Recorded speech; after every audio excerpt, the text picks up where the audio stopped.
முதலில் தலைப்புச் செய்திகள். பாராளுமன்றத்தில் கடைசி உரையாற்றிய அர்ச்சுனா மன்னிப்பு கோரி விடை பெற்றார். கைதாகும் முக்கிய அரசியல் புள்ளிகள், அரசாங்கத்தை திசை திருப்பும் களத்தில் ரணில். ராஜபக்சர்களின் தொடர் ஊழல், விசாரணைக்கு அழைக்கப்பட்ட நாமல். மரண தண்டனையில் திடீர் மாற்றம், அரசாங்கத்தின் முடிவால் அதிர்ச்சி. இனி விரிவான செய்திகள். பாராளுமன்ற உறுப்பினர் நாமல் ராஜபக்ஷ காவல்துறை நிதி குற்றப்புலனாய்வு பிரிவில் சுமார் 6 மணி நேரம் வாக்குமூலம் வழங்கினார். நிதி குற்ற புலனாய்வு பிரிவினரால் முன்னெடுக்கப்பட்டு வரும் விசாரணையொன்றுடன் தொடர்பில் விடுக்கப்பட்ட அழைப்பாணைக்கு அமைய நாமல் ராஜபக்ஷ அந்த பிரிவில் முன்னிலையாகியிருந்தார். விசாரணை ஒன்றுக்கு அமைவாக விடுக்கப்பட்ட அழைப்பின் பேரிலேயே அவர் நிதி குற்ற விசாரணை பிரிவில் முன்னிலையாகியுள்ளதாக தெரிவிக்கப்படுகின்றது. அதன்படி முற்பகல் 9 மணியளவில் நிதி குற்ற புலனாய்வு பிரிவிற்கு சென்ற அவர் பிற்பகல் 3 மணியளவில் அங்கிருந்து வெளியேறியுள்ளார். தங்காலை பே ஹோட்டலை CN நிறுவனத்திலிருந்து பெறப்பட்ட நிதியை பயன்படுத்தி கொள்வனவு செய்ததாக கூறப்படும் விவகாரம் தொடர்பான விசாரணை தொடர்பிலேயே அவருக்கு இந்த அழைப்பு விடுக்கப்பட்டிருந்ததாக கூறப்படுகின்றது. ஜனாதிபதி அனுரகுமார திசாநாயக்க தலைமையிலான அரசு கவிழ்ந்தால் அதற்கு முட்டாள் அமைச்சர்களே காரணம் என தமிழ் முற்போக்கு கூட்டணியின் தலைவரும் பாராளுமன்ற உறுப்பினருமான மனோ கணேசன் தெரிவித்தார். நண்பர் ஜனாதிபதி அனுரவின் ஆட்சி தொடர வேண்டும் என்பதே எனது விருப்பம் என்றும், பாதாள உலக செயல்களும் போதைப் பொருளும் ஒழியும் வரை இந்த ஆட்சி தொடர வேண்டும் என்றும் அவர் குறிப்பிட்டுள்ளார். ஆனால் இந்த ஆட்சிக்கு வெளிநபர்களால் எந்த ஆபத்தும் இல்லை என்றும், மாறாக உள்ளகத்திலேயே ஆபத்து இருப்பதாகவும் அவர் தெரிவித்துள்ளார். நாங்கள் இன்று எதிர்க்கட்சி இல்லை, தாமே அரசு அதிகாரம் தம்மிடம்தான் உள்ளது என்பதை உணராத ஆள தெரியாத முட்டாள் அமைச்சர்கள் காரணமாக சிங்கள மக்கள் மத்தியில் அரசின் செல்வாக்கு சரிந்து வருகின்றது. 2 வருடங்கள் கடந்தும் தமிழ் முஸ்லிம் மக்கள் மத்தியில் எம்மை குறை கூறுவதை தவிர வேறு எதையும் செய்ய தெரியாத மந்திரிகள் காரணமாக அரசு செல்வாக்கு குறைந்து வருகின்றது என குறிப்பிட்டுள்ளார்.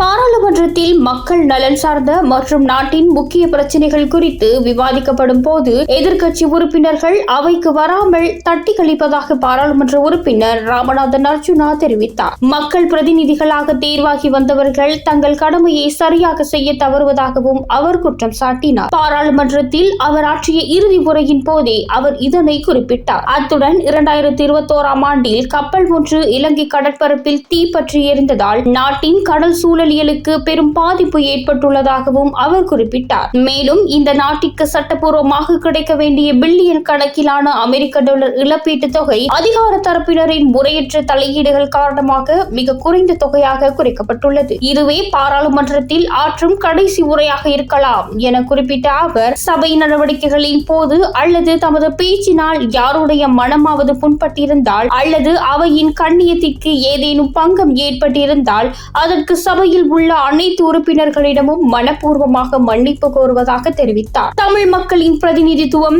சட்ட நடவடிக்கைக்கான கோரிக்கையும் கடந்த கால போரினால் கடுமையாக பாதிக்கப்பட்ட தமிழ் மக்களின் உண்மையான குரலாக தாம் பாராளுமன்றத்தில் இயங்குகின்றேன். அத்துடன் பாதிக்கப்பட்ட மக்களுக்கு தகுந்த நீதியும் நிவாரணமும் வழங்கப்பட வேண்டும் என்பதை வலியுறுத்தினார். அத்துடன் நாட்டின் பொருளாதார சீரழிவு மற்றும் சட்டவிரோத செயல்களுக்கு பொறுப்பானவர்கள் மீது சட்ட நடவடிக்கை எடுக்கப்பட வேண்டும் என்றும் பாராளுமன்ற உறுப்பினர் ராமநாதன் அர்ச்சுனா கேட்டுக்கொண்டார்.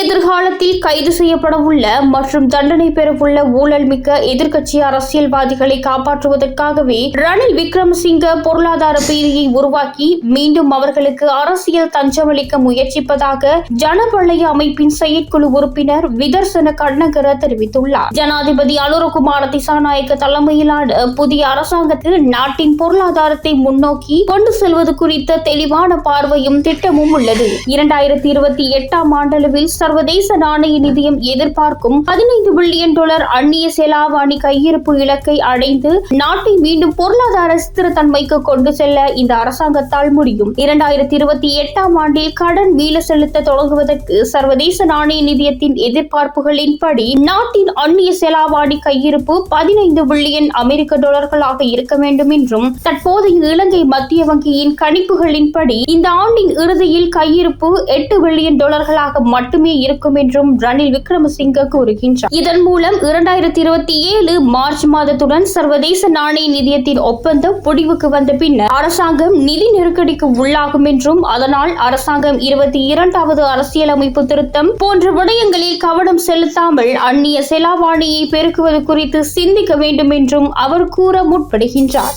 ஆனால் ரணில் விக்ரமசிங்க இந்த நாட்டின் பொருளாதார ஆலோசகராக மாற முயல்வதும் அவரே பொருளாதாரத்தை மீட்டெடுத்தார் என்று பரப்புவதும் ஒரு கட்டுக்கதையாகும். 2015 நல்லாட்சி காலத்திலிருந்தே ரணில் விக்ரமசிங்க பின்பற்றிய பொருளாதார கொள்கைகளே நாட்டில் பாரிய பொருளாதார நெருக்கடியையும் மக்கள் போராட்டத்தையும் உருவாக்க வழிவகுத்தன. மத்திய வங்கி கொள்கைக்கு பொறுப்பு கூற வேண்டிய ரணில் விக்ரமசிங்கவுக்கு பொருளாதாரம் குறித்த சரியான புரிதல் எதுவும் இல்லை.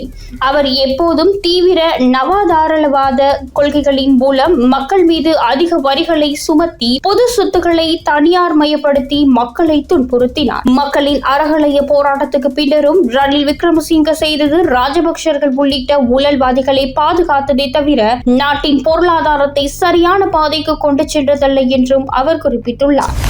மரண தண்டனை மற்றும் ஆயுள் தண்டனை விதிக்கப்பட்டுள்ள கைதிகளுக்கு ஜனாதிபதி பொது மன்னிப்பு வழங்குவதற்கான முறையான நடைமுறையொன்றை உருவாக்குவதற்காக நியமிக்கப்பட்ட குழுவின் அறிக்கை விரைவில் அமைச்சரவையில் சமர்ப்பிக்கப்பட உள்ளது. வெலிக்கடை சிறைச்சாலை தலைமையகத்தில் நடைபெற்ற கலந்துரையாடலின் போதே நீதி அமைச்சர் ஹர்ஷன நாணயக்கார இதனை தெரிவித்துள்ளார். ஓய்வு பெற்ற உயர் நீதிமன்ற நீதியரசர் எஸ் துரைராஜா தலைமையில் இந்த குழு நியமிக்கப்பட்டிருந்தது. சுமார் 10 மாத கால ஆய்வின் பின்னர் குறித்த குழு தனது அறிக்கையை சமர்ப்பித்துள்ளதாக அமைச்சர் குறிப்பிட்டுள்ளார். ஜனாதிபதி பொது மன்னிப்பு வழங்குவதற்கான முறையான நடைமுறையை உருவாக்குதல், மரண தண்டனை விதிக்கப்பட்டுள்ள கைதிகளின் தண்டனையை ஆயுள் தண்டனையாக குறைத்தல், ஆயுள் தண்டனை அனுபவிக்கும் கைதிகளின் தண்டனை காலத்தை 20 ஆண்டுகளாக குறைத்தல் மற்றும் கைதிகளுக்கு வீட்டு காவல் உள்ளிட்ட பல்வேறு விடயங்கள் தொடர்பில் அந்த குழு பரிந்துரைகளை முன்வைத்துள்ளதாகவும் அமைச்சர் தெரிவித்துள்ளார். இதன் அடிப்படையில் மரண தண்டனை மற்றும் ஆயுள் தண்டனை விதிக்கப்பட்டுள்ள கைதிகளை முறையான பொது மன்னிப்பு நடைமுறையின் கீழ் விடுதலை செய்வது தொடர்பான விடயங்களை அமைச்சரவையின் கவனத்திற்கு கொண்டுவர நடவடிக்கை எடுக்கப்படும் என்றும் நீதியமைச்சர் தெரிவித்துள்ளார்.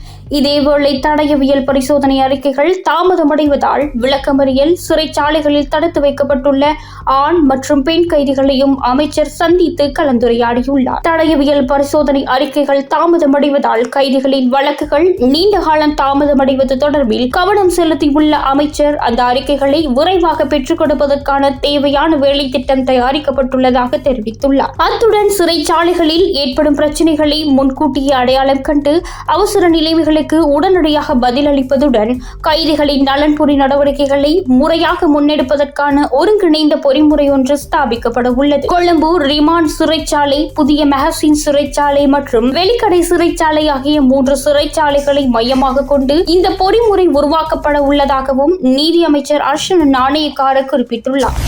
வடக்கு மற்றும் கிழக்கு மாகாணங்களில் யுத்த காலத்தில் பாதுகாப்பு படையினரால் கையகப்படுத்தப்பட்டு தற்போது விடுவிக்கக்கூடியவர் என அடையாளம் காணப்பட்டுள்ள காணிகளை விரைவில் விடுவிக்குமாறு ஜனாதிபதி அனுரகுமார திசாநாயக்க அறிவுறுத்தல் வழங்கியுள்ளார். விடுவிக்கக்கூடிய காணிகளை உடனடியாக சம்பந்தப்பட்ட தரப்பினரிடம் கையளிக்குமாறும் பாதுகாப்பு பிரிவினருக்கு ஜனாதிபதி பணிப்புரை விடுத்துள்ளார். தேசிய பாதுகாப்பு மிகவும் முக்கியமானது என தெரிவித்துள்ள ஜனாதிபதி, தேசிய பாதுகாப்பிற்காக ராணுவ முகாம்கள் எங்கு அமைக்க வேண்டும் என்பதை தீர்மானிப்பது முப்படையினர் மற்றும் காவல்துறை உள்ளிட்ட பாதுகாப்பு துறையினரின் பொறுப்பு என குறிப்பிட்டுள்ளார். அதற்கமைய இந்த காணிகளை விடுவிக்க முடியும், இந்த காணிகளை விடுவிக்க முடியாது என்பது தொடர்பில் இறுதி தீர்மானத்தை மேற்கொள்ளுமாறும் ஜனாதிபதி அறிவுறுத்தியுள்ளார். மேலும் பாதுகாப்பு தேவைக்காக அவசியமான காணிகளின் அளவை தீர்மானிக்கும் போது இயன்றவரை மக்களின் தரப்பிலிருந்து சிந்தித்து விடுவிக்கக்கூடிய அதிகபட்ச காணிகளை மக்களிடம் மீள கையளிக்குமாறும் ஜனாதிபதி வலியுறுத்தியுள்ளார். காணிகளை மீள வழங்குவதுடன் அந்த மக்களின் வாழ்வாதாரத்தை மேம்படுத்துவதற்கான நடவடிக்கைகளையும் மேற்கொள்ள வேண்டும் என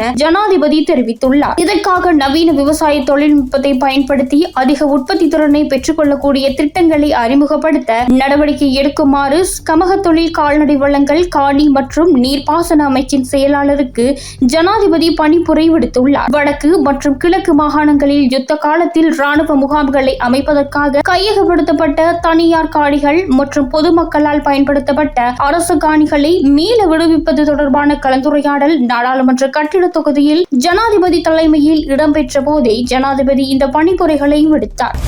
அதிகாரம் கைவசம் இருக்கும் போது தலைக்கணம் ஏற்படுவதாகவும் அதிகாரத்தை இழந்த பின்னரே தமது தவறுகள் குறித்து சிந்திக்க தோன்றுவதாகவும் எதிர்க்கட்சி பாராளுமன்ற உறுப்பினர் ரோஹித அபேகுணவர்த்தன நாடாளுமன்றத்தில் இன்று தெரிவித்தார். தாங்கள் தவறு செய்தால் அதனை தவறு என ஏற்றுக்கொண்டு உணரக்கூடிய மனப்பக்குவம் கொண்டவர்கள் என குறிப்பிட்ட அவர், அதிகாரம் கைவசம் இருக்கும் போது தலைக்கணம் அதிகரிக்கின்றது. அதிகாரம் கையை விட்டு செல்லும் போதுதான் நமக்கு என்ன நடந்தது என சிந்திக்க தோன்றுகின்றது. அதிகாரம் இருக்கும் இடத்தில் புத்தி இருப்பதில்லை, புத்தி வரும் போது கையில் அதிகாரம் இருப்பதில்லை என்று தெரிவித்தார். தற்போது ஆட்சியில் இருப்பவர்களிடம் உண்மையை சொன்னால் சாரை பாம்பு மீது மண்ணெண்ணெய் ஊற்றியது போல துடிக்கின்றார்கள் என குற்றம் சாட்டிய அவர், கடந்த 30 ஆண்டுகளாக நாடாளுமன்றத்தில் ஆளும் கட்சியாகவும் எதிர்க்கட்சியாகவும் இருந்து மக்களுடன் பயணித்த அனுபவம் தமக்கு உண்டு என குறிப்பிட்டார். எதிர்காலத்தில் ஆளும் தரப்பினருக்கு அதிகாரமும் பாராளுமன்ற ஆசனங்களும் இல்லாத நிலை ஏற்படக்கூடும் என்றும் அவர் எச்சரித்தார். நாட்டில் நிலவும் வரிச்சுமை குறித்து கடுமையாக விமர்சித்த அவர், சாதாரண குடும்பத்தை சேர்ந்தவர்கள் திருமண விருந்துக்காக